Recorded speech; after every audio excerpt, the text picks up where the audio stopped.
Alors mes frères et sœurs, ce matin je vais vous parler, et si vous me le permettez, vraiment, de cœur à cœur, je quitte un peu le costume du pasteur. On a l'habitude de sermons, on a l'habitude de messages qui nous stimulent. Ce message va vous stimuler, mais c'est quelque chose que j'aimerais partager avec vous parce que j'ai trouvé dans la parole de Dieu, avec mes lectures, avec les méditations que je peux faire quotidiennement, j'ai trouvé et j'ai intitulé le titre de ce message « La foi qui s'indigne et qui obtient des changements ».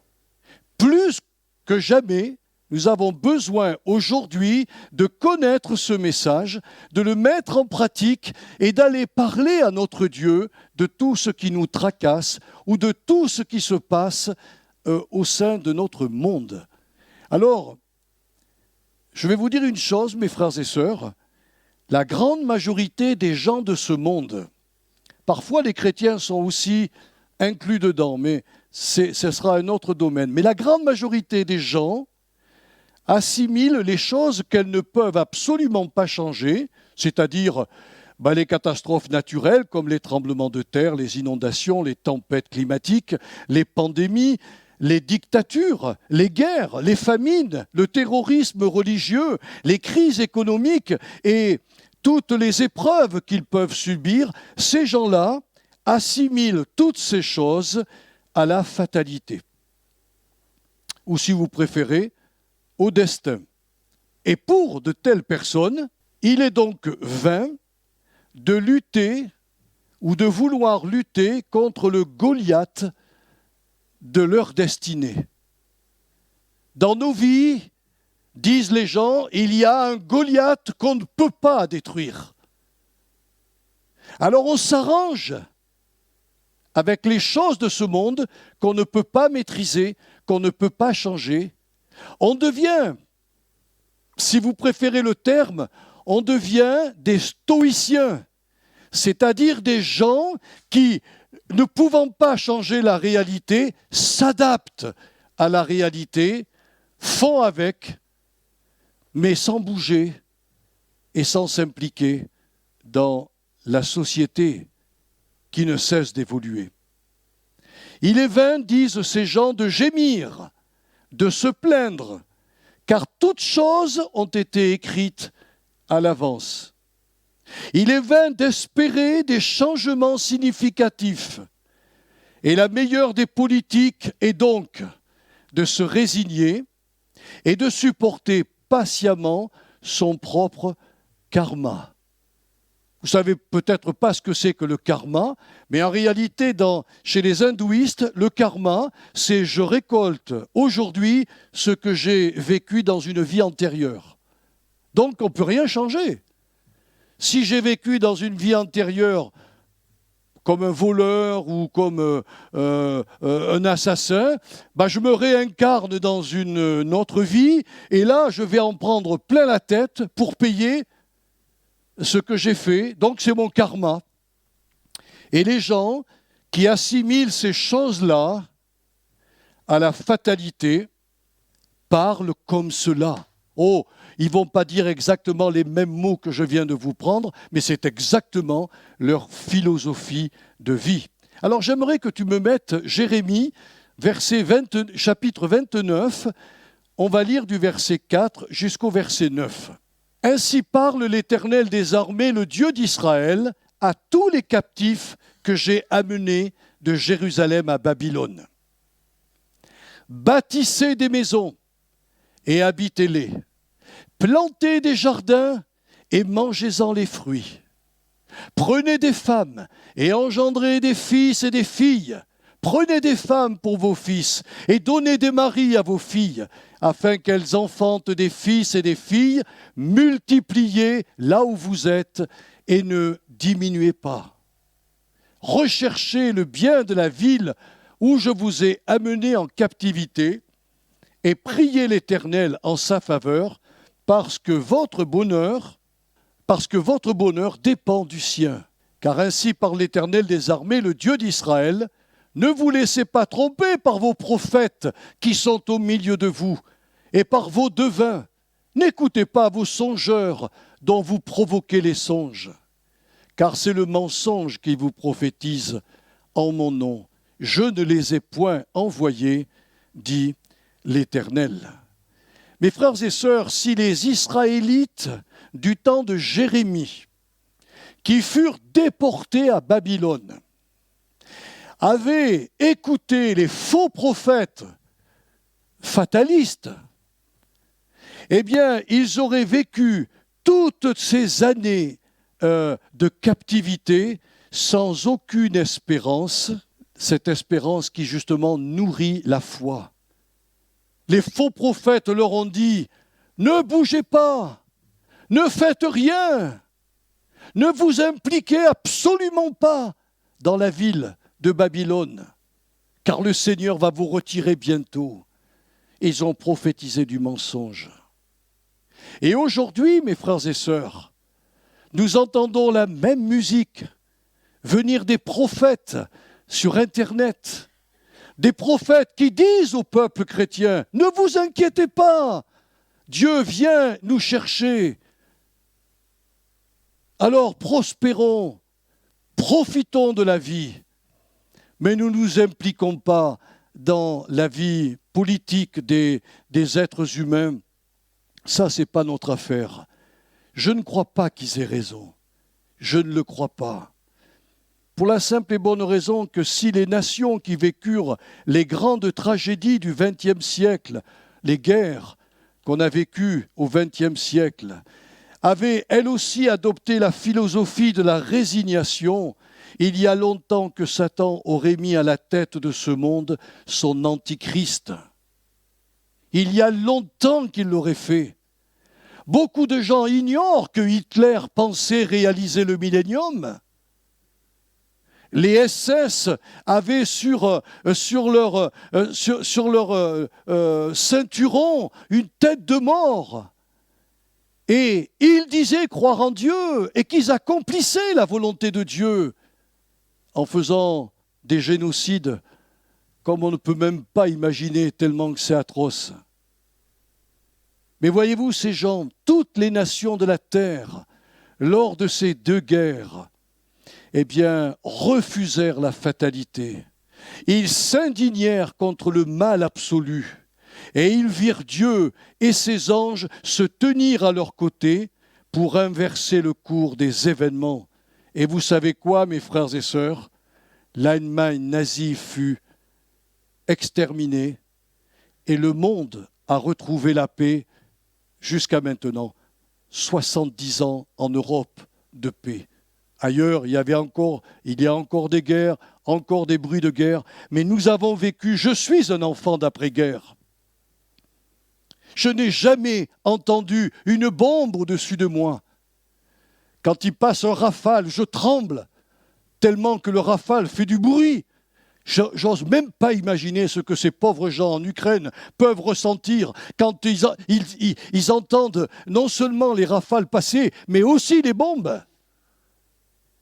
Et comme l'homme est tellement ingénieux au mal, ils ont créé des bombes pas très grandes, mais quand elles arrivent à peu près 500 mètres de leur objectif, elles s'ouvrent en deux, et puis il y a des dizaines et des vingtaines d'autres bombes qui sont réparties à droite à gauche. Un seul obus pulvérise tout un quartier. L'homme est tellement ingénieux au mal qu'il réussit à faire des trucs comme ça. Paraît-il, je ne sais pas si vous l'avez entendu, paraît-il qu'il existe un obus aujourd'hui qui évite toutes les, tous les antimissiles qui sont en bas. C'est comme si le missile, en se promenant, a dit « Tiens, il y a un antimissile, je vais tourner ici. Tiens, il y en a un autre, je vais tourner là. » Paraît-il que c'est vrai et qu'il atteint son objectif. Il est indétectable. Où va-t-on? Mais les nations qui ont connu ces tragédies, se sont pas résignés. Ceux qui se sont résignés ont perdu. Ceux qui se sont indignés et qui ont fait un rassemblement ont vu, après quelques années, ont assisté au débarquement. Et puis, l'Allemagne nazie fut complètement exterminée. c'est avec cette même foi qui s'indigne et qui lutte pour des changements effectifs que le peuple juif a triomphé de tous les nombreux génocides programmés contre lui. Face aux intentions de Satan, l'adversaire de Dieu, ce peuple n'a jamais baissé les bras, parce qu'il était mu par une inébranlable espérance dans les prophéties divines. Et vous savez quoi, mes frères et sœurs?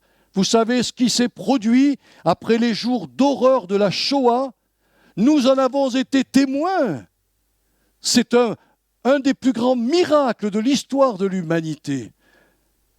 Ce petit peuple pourchassé et persécuté a vu se réaliser l'un des plus miracles de son histoire lorsque, en un seul jour, le 14 mai 1948 fut proclamé à la tribune de l'ONU la création de l'État d'Israël. En fait, ce petit peuple a puisé sa force morale et spirituelle dans l'exemple de son ancêtre Abraham. Alors je voudrais très rapidement vous montrer les deux côtés de la foi d'Abraham, parce que c'est ça mon message ce matin. Oh, tous les chrétiens de la planète savent quelle est la première facette de la foi d'Abraham, car il a manifesté une obéissance implicite à la volonté de Dieu. Vous vous souvenez quand le Seigneur l'a appelé à quitter Charan pour aller dans le pays qu'il voulait donner à Israël, et que Abraham a été foulé ce pays, mais il ne savait même pas où il allait, il ne savait même pas l'itinéraire. Il avait simplement une phrase divine: sors de ta patrie, sors de ta nation, avec tout ce qui est à toi, et va dans le pays que je te montrerai. Car ce pays sur lequel tu vas fouler tes pieds, je vais le donner aux descendants. Ils n'étaient même pas un peuple. Et on est étonné de voir que Abraham a obéi à Dieu d'une manière très simple. Et les chrétiens savent. Puis ils savent aussi une deuxième fois où Abraham a obéi à Dieu, mais alors on ne comprend pas pourquoi il a obéi comme ça. Mais c'était sa foi. Quand Dieu lui a dit, tu vois ton fils, ton unique, celui qui est né de Sarah, qui pouvait pas avoir d'enfant, celui-là que tu aimes, que tu chéris, que tu portes sur ton cœur. C'est le fruit de ton amour de toujours. Eh bien, Abraham, sur cette montagne, et offre-le-moi en sacrifice. Et Abraham n'a pas hésité une seconde, car dans son cœur, il était prêt à voir son fils ressuscité des morts.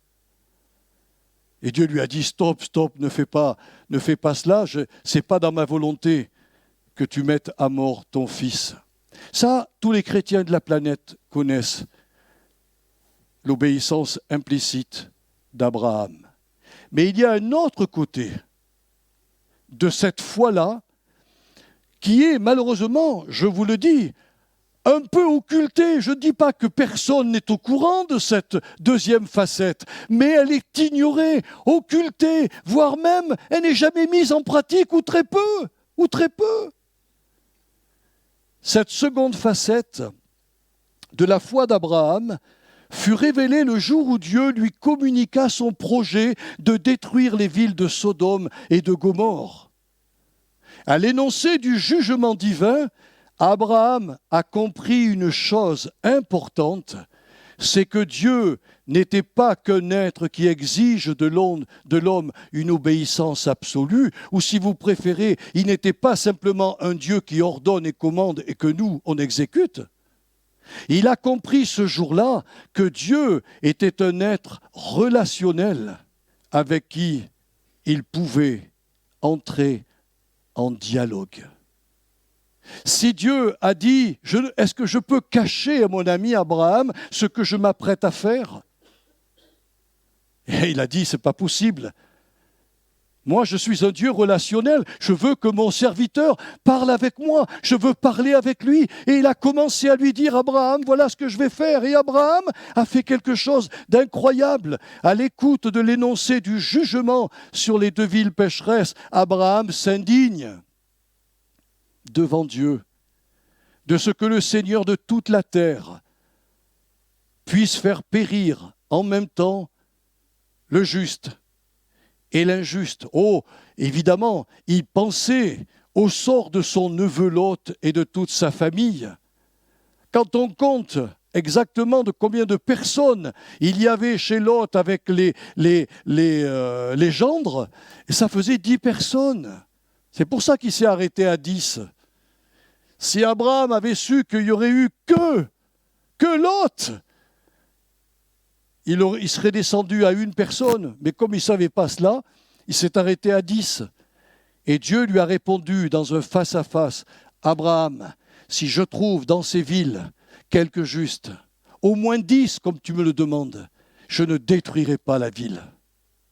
Mais comme il n'en a trouvé qu'un, il a fait sortir ce juste pour détruire Sodome et Gomorrhe. Ce récit nous parle, ce récit m'a parlé. Ce récit doit vous parler, nous parler à tous et nous montrer que l'Église du Christ doit s'indigner tant qu'elle est sur la terre, tant qu'elle est là, elle doit s'indigner face à toutes les formes du mal qui se présentent et qu'elle doit entrer en dialogue avec son Christ, son ami, son futur époux, l'implorant de vaincre les forces du mal et de changer le cours des événements mondiaux. C'est totalement différent d'aller dire au Seigneur, on prie pour l'Ukraine, on prie pour la dépravation qu'il y a dans ce monde. Mais c'est totalement différent d'aller voir le Seigneur et de lui dire, Père, je suis horrifié. Seigneur, je sais que tu as le pouvoir, l'autorité de tout changer. Je viens te supplier parce que mon père Abraham m'a montré une leçon que je n'ai pas vue, que je n'ai pas comprise, mais qui est pourtant vraie. Il a discuté avec toi. Et les choses ont bougé et ont changé. Si nous pouvions comprendre que notre Dieu nous attend son Église. C'est terrible, hein, quand je vous dis ça. Parce que malheureusement, une très grande partie de l'Église du Christ est devenue fataliste. Elle adopte la même attitude de Noé, qui après avoir été informé du déluge, ne fit rien d'autre que de construire son arche. Mais il n'a jamais prié une fois pour le sort de ses contemporains, parce qu'il était convaincu que ce sort était irréversible. Et j'ai lu un commentaire juif qu'a rapporté le théologien Antoine Nuis dans un de ses livres. Les Juifs, en voyant que Noé sort du bateau sur le mont Harara, quand l'arche s'est reposée et que l'eau a commencé à descendre, la Bible dit que Noé a offert à Dieu un holocauste. Or, l'holocauste, c'était pour se faire pardonner son péché. Quel est donc le péché que Noé a pu commettre dans l'arche? Il n'y avait que lui et sa famille.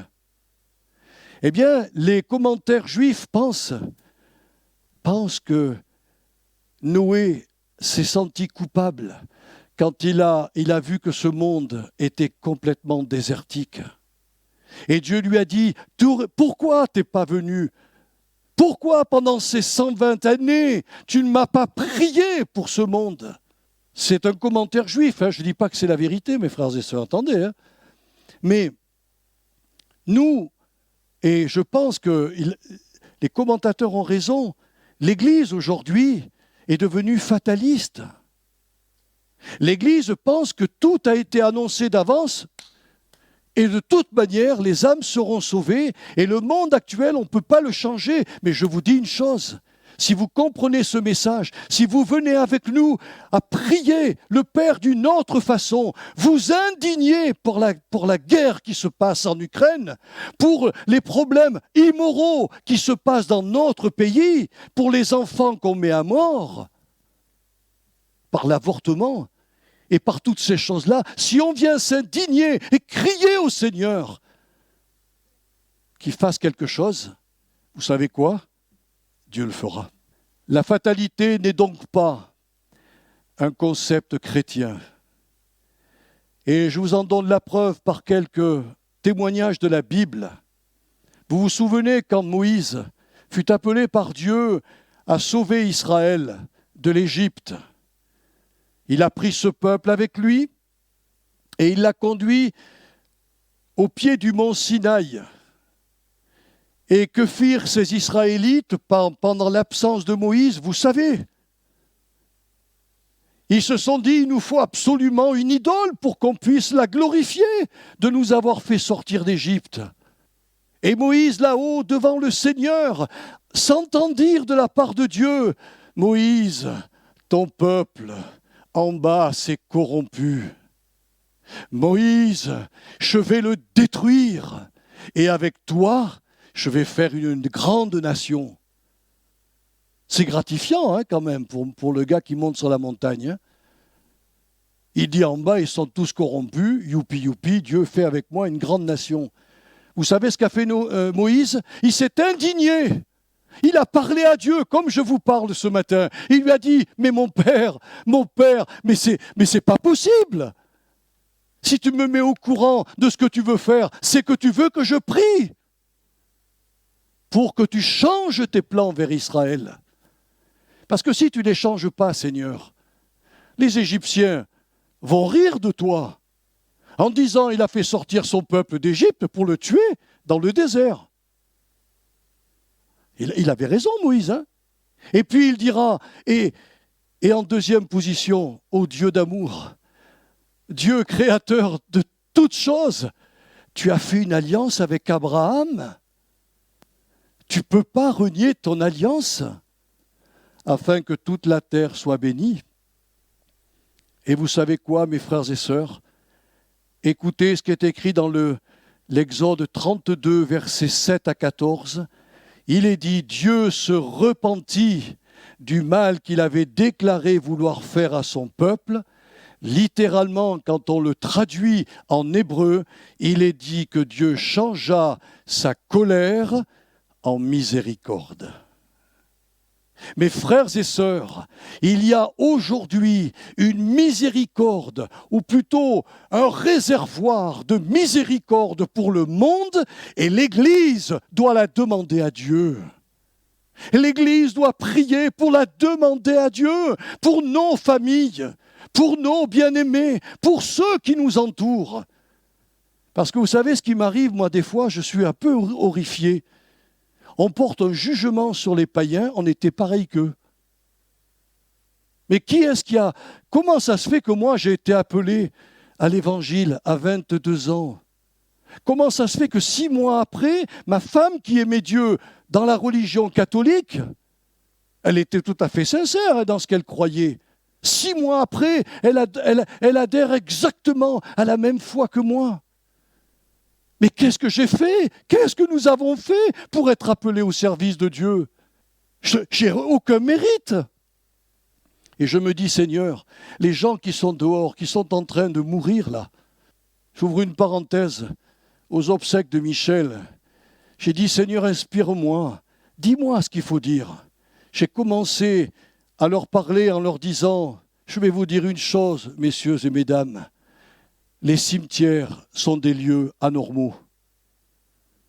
Dans l'humanité, les cimetières n'auraient pas dû exister.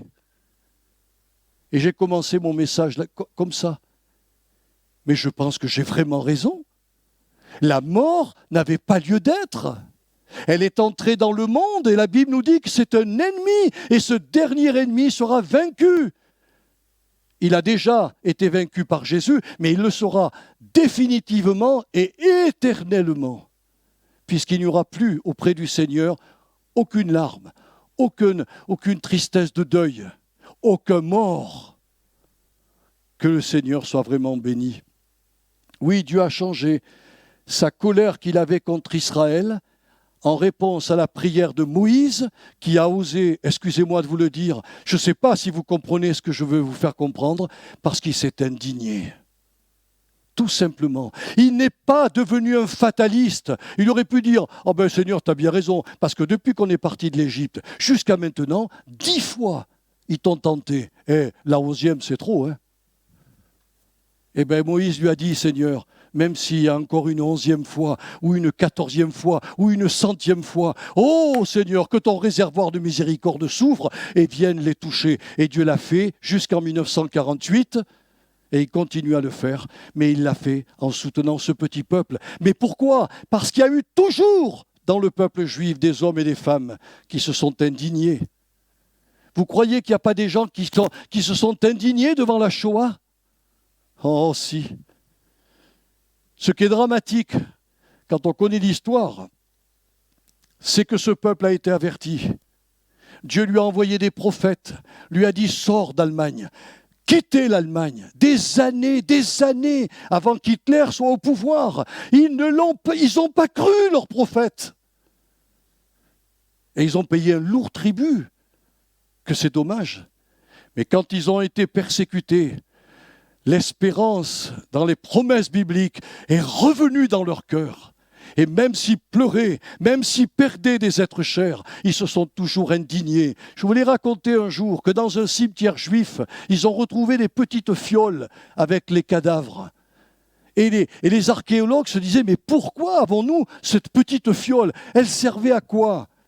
Eh bien la Bible nous le dit dans les psaumes, elle servait à recueillir les larmes de tous les Juifs qui avaient souffert. Parce que pas un n'a pas souffert.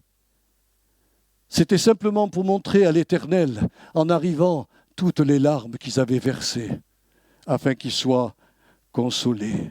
Cette même prière, anti-fatalisme, fut également dans le cœur de la reine Esther et de son oncle Mardochée, quand ils furent informés qu'un génocide avait été programmé par Aman, le premier ministre du roi Assuérus.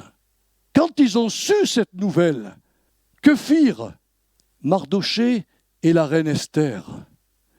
Eh bien, loin de se résigner devant cette annonce et d'attendre passivement la mort et la destruction de l'ensemble des Juifs de l'époque, ils avertirent tous les Juifs du royaume, les invitant à jeûner et à prier pendant 3 jours pour que Dieu intervienne en leur faveur et change le cours des événements. Et le Seigneur de toute la terre écouta leurs prières de supplication et mit un terme à la fois à ce projet funeste d'extermination, mais il ajouta aussi, il supprima la vie de Aman, son instigateur. Il avait préparé un bois pour pendre Mardochée, et c'est lui qui a été pendu. Voyez-vous, mes frères et sœurs, Dieu répond quand on s'indigne, quand on vient lui parler, quand on entre en dialogue avec lui. Combien de fois j'ai lu dans la parole de Dieu, Seigneur, excuse-moi de parler encore comme ça. C'est Abraham qui l'a dit. Oh, moi je parle au Très-Haut, mais pardonne-moi, Seigneur, pardonne-moi. Mais tu ne peux pas juger le juste avec l'injuste.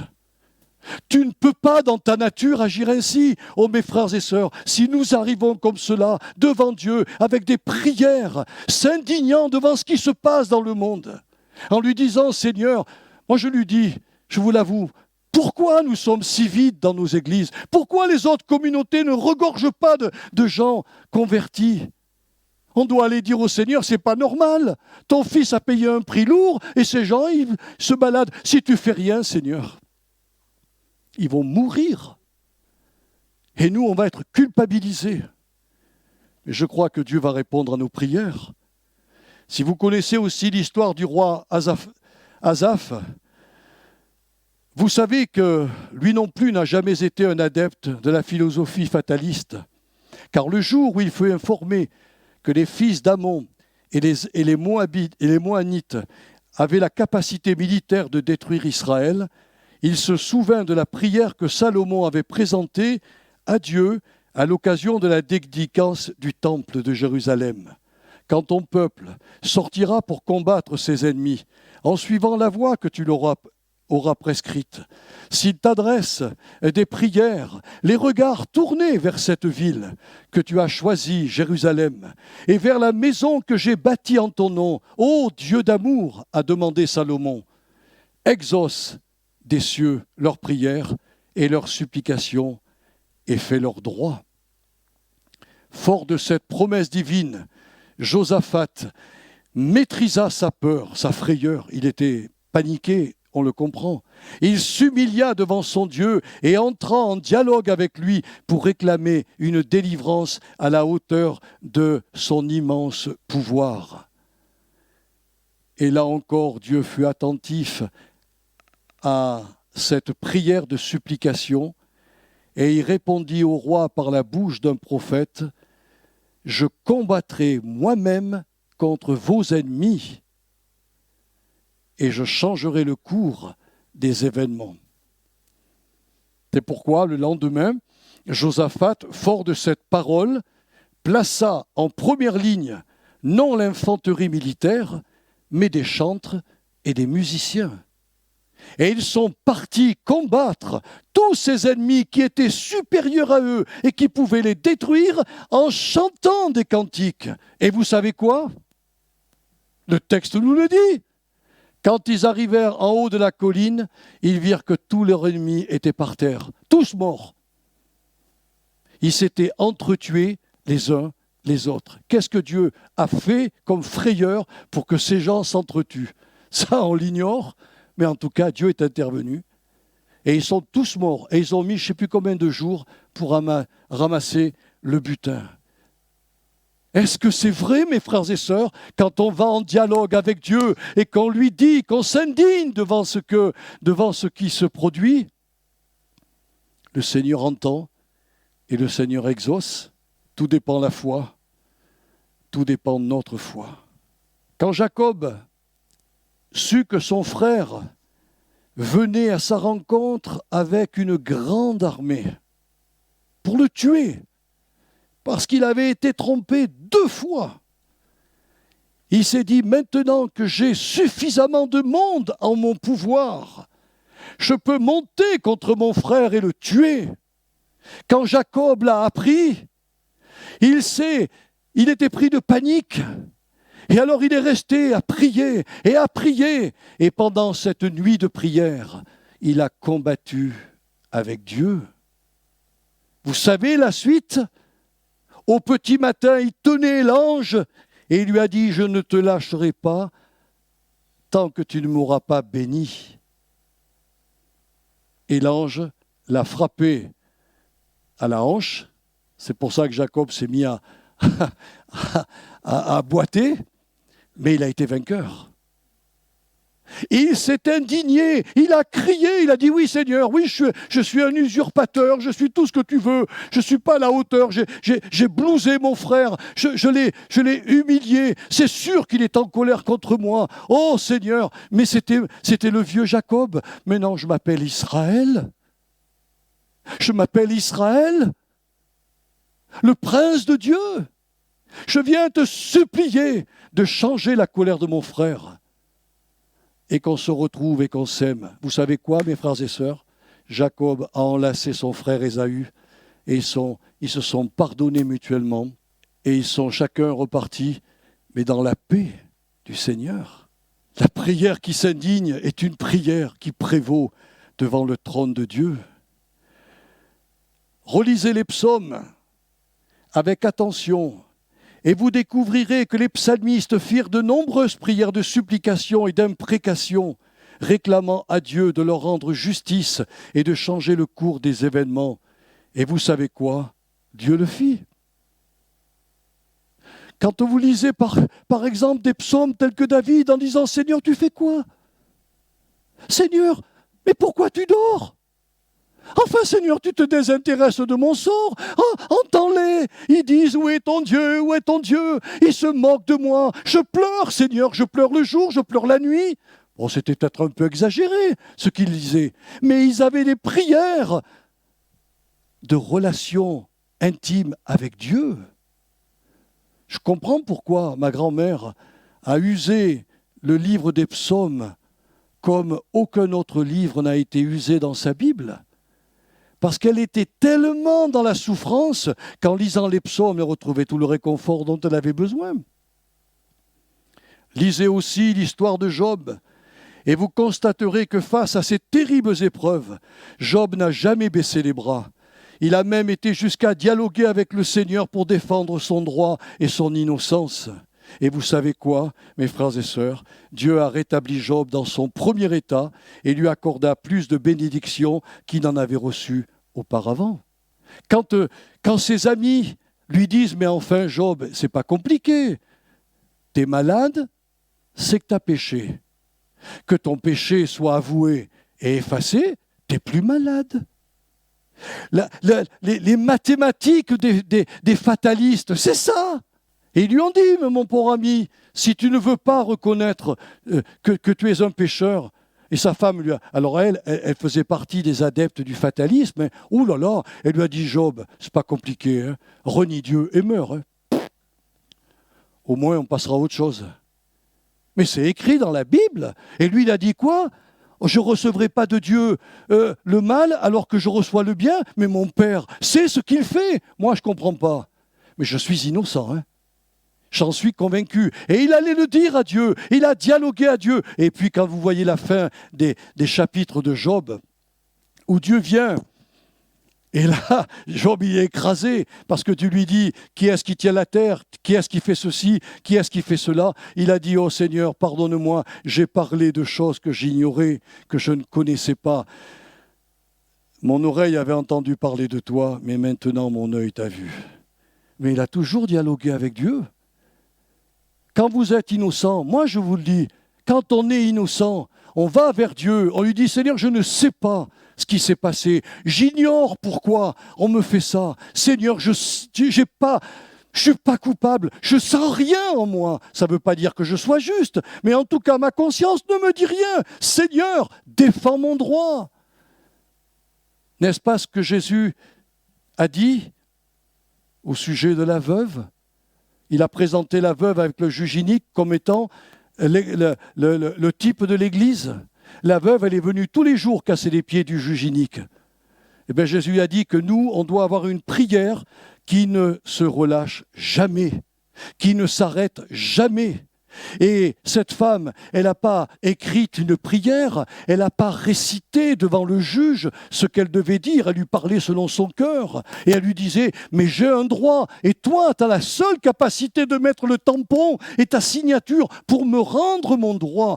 Fais-le, fais-le. Et vous connaissez la suite.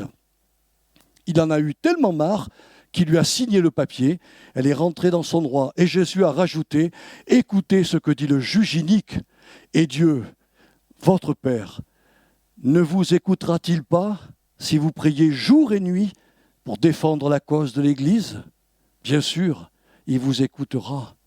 Nous avons le droit de nous indigner, oui, de s'indigner en disant, Seigneur, c'est une honte que nos églises ne s'entendent pas. C'est une honte qu'elles ne soient pas pleines d'inconvertis. C'est une honte, Seigneur. On s'indigne, mais on est conscient d'une chose, c'est qu'on ne peut pas faire le réveil à ta place. La seule chose que tu nous demandes, c'est être prêt lorsque le réveil va souffler. Mais viens au moins me le demander. Beaucoup de chrétiens sont fatalistes et ne demandent pas au Seigneur ces choses. Alors on va terminer par Ésaïe 42, versets 21 à 22. On l'a lu jeudi soir, mais on va le reprendre, tellement que c'est un passage qui va nous parler. C'est la conclusion de mon message ce matin. L'Éternel a voulu pour le bonheur d'Israël publier une loi grande et magnifique. Alors donc, vous avez vu, hein, Dieu a voulu donner une loi grande et magnifique pour le bonheur d'Israël. Et puis il va dire, voilà le drame. Et c'est un peuple pillé et dépouillé. On les a tous enchaînés dans des cavernes, plongés dans des cachots. Ils ont été mis au pillage et personne qui les délivre, dépouillés, et personne qui dise « restitue ». Alors je l'ai dit jeudi soir, parce que nous, on est français, donc on est obligé de traduire pour que nous, on comprenne. Mais ils auraient pu ajouter, parce que ça aurait pas été une faute, au contraire. Ils ont été mis au pillage et personne qui vienne me dire à moi, l'Éternel, délivre-les, dépouillés, et personne qui vienne me dire à moi, l'Éternel, restitue. Voilà. Dans une prière de dialogue entre le cœur de Dieu et notre cœur, et de lui dire, Seigneur, regarde les chrétiens qui se tapent dessus. Regarde, Seigneur, les divisions qu'il y a dans les communautés. Regarde les faux docteurs qui ont pignon sur rue et qui sont invités sur la chaire des églises à raconter leurs faux messages. Seigneur, on est indignés de ça. Et on vient te demander de changer les choses. Je crois que notre Dieu va entendre, hein. J'en suis mais vraiment, vraiment persuadé. Alors voyez-vous, mes frères et sœurs, bien que notre Seigneur nous ait annoncé des jours difficiles pour la terre, des persécutions parmi son peuple, des tribulations parmi les nations, la venue d'un dictateur mondial, c'est-à-dire l'Antichrist, avec 3 grands malheurs pour le monde, il n'a jamais dit à son Église de se résigner devant ces fléaux mondiaux, ni d'attendre passivement son enlèvement. Bien au contraire, au moyen de la parabole de la veuve, comme tout à l'heure je vous l'ai dit, et du juge inique, Jésus a démontré que son Église ne devra jamais baisser les bras, mais toujours prier et ne jamais se relâcher ou abandonner la lutte, mais plutôt coopérer avec lui, comme le fit la reine Esther, l'épouse du roi Assuérus. Si vous connaissez bien votre Bible, la reine ne pouvait pas se présenter devant son mari, le roi, comme cela. Il fallait qu'elle soit convoquée. Or, la reine Esther a franchi le pas. Elle s'est approchée de l'endroit où habitait son mari, en l'espérant qu'il lui tende le sceptre, qu'elle le saisisse et qu'il lui dise « Ma bien-aimée épouse, qu'est-ce qui t'amène chez moi? Dis-moi ce qui ne va pas. » Eh bien, la reine avec le roi, on peut faire le parallèle. Christ avec son épouse, on va parler ensemble, on va dialoguer ensemble, on va s'indigner ensemble et on va dire au Seigneur, change les choses dans ton Église, voire même dans ma vie personnelle. Quand on coopère avec le Seigneur, alors on va faire reculer les forces du mal, ce que l'apôtre Paul dira, les esprits des ténèbres, de ce monde de ténèbres. On va renverser par l'autorité du nom de Jésus toutes les montagnes de difficultés qui se dressent contre l'évangélisation de nos villes et de nos contemporains. Alors dans le passage que nous avons lu, eh bien si on entre en dialogue avec le Seigneur, oui, il va délivrer tous ceux et celles qui sont enfermés dans des prisons mentales, qui souffrent d'addiction, de maladies nerveuses, qui sont enchaînés à des cultes idolâtres, etc. Et il restituera en chacun d'eux une juste piété conforme à sa volonté. Voyez-vous, le système verbal hébraïque est particulier, parce que dans ce verset-là, eh bien, il sous-entend que Dieu est disposé à intervenir s'il trouve des hommes et des femmes non résignés devant le mal ou devant l'injustice, mais qui prennent à cœur de prier et d'intercéder pendant le temps de l'Église, parce que nous sommes encore là, nous ne sommes pas partis, alors le Seigneur écoutera, le Seigneur agira et changera les événements. Oui.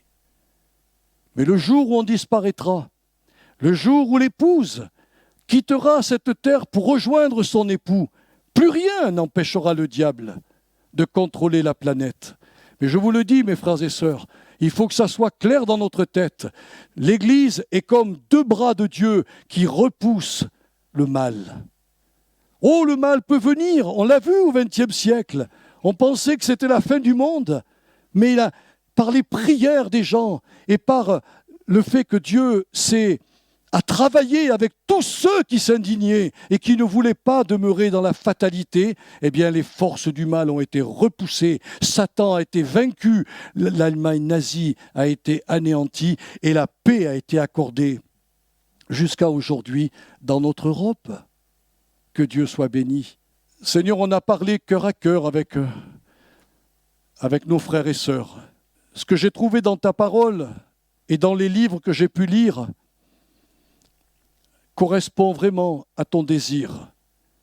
Bien sûr qu'on ne s'adresse pas à toi comme à un copain. Bien sûr que non. On s'adresse à toi comme à un Dieu devant lequel on plie les genoux. Mais Seigneur, tu veux entrer en dialogue avec nous. Tu veux parler avec nous. Et tu veux que nous te parlions. Tu veux que nous disions, Seigneur, là, c'est pas juste. Là, il y a des choses que nous ne comprenons pas. Je ne sais pas pourquoi, je ne sais pas ce qui se passe, mais je m'indigne devant toi et je te prie de changer les choses. Et tu entendras. Et pour l'amour de ton Fils, tu étendras ta main de miséricorde et tu permettras que des événements changent. Nous vivons dans un monde, Seigneur, où les gens veulent tout de suite, sans attendre demain. C'est un monde très compliqué pour nous. Et quand on voit, Seigneur, qu'aujourd'hui, pas beaucoup de gens sont réceptifs à l'Évangile, nous nous disons, on a besoin de venir devant toi. On a besoin de faire comme les premiers chrétiens qui, après avoir travaillé et évangélisé, sont venus vers toi. À un moment donné, ils ont dit, oh Seigneur, on vient prier. On vient s'indigner. Et tu leur as dit, mais vous indignez de quoi?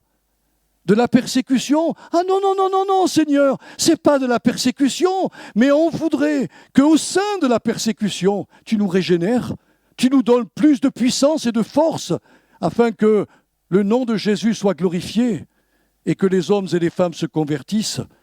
Le lieu où ils étaient trembla, nous dit la Bible, et ils furent tous remplis du Saint-Esprit, et ils allèrent prêcher le beau nom de Jésus, malgré la persécution, mais avec des choses que Dieu avait changées.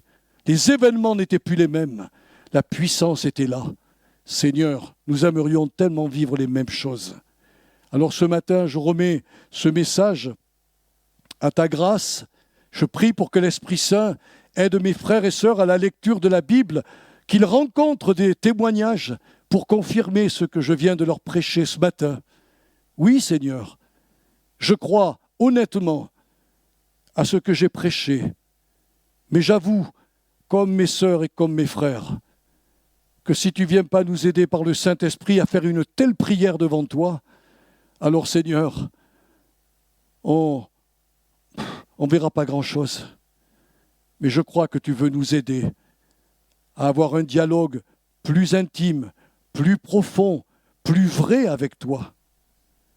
Et te demander que tu fasses bouger les choses dans nos vies, dans nos familles et chez nos contemporains, voire même dans notre pays, voire même en Europe, voire même dans le monde.